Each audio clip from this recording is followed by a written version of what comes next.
أعوذ بالله من الشيطان الرجيم.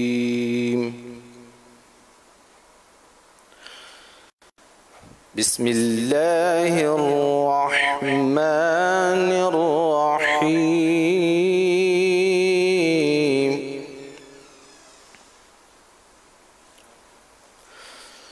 والتين والزيتون وطور سينين وهذا البلد الأمين.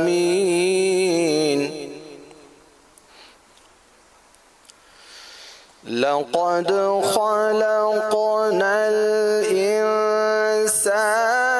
في أحسن تقويم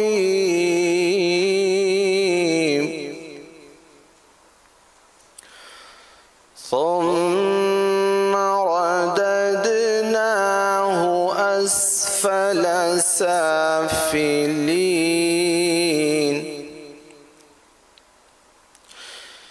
إلا الذين آمنوا وعملوا الصالحات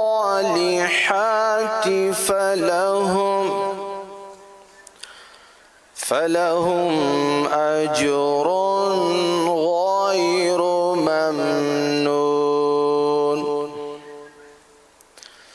فما يكذبك بعد بالدين؟ أليس الله بأحكم الحاكمين؟ صدق الله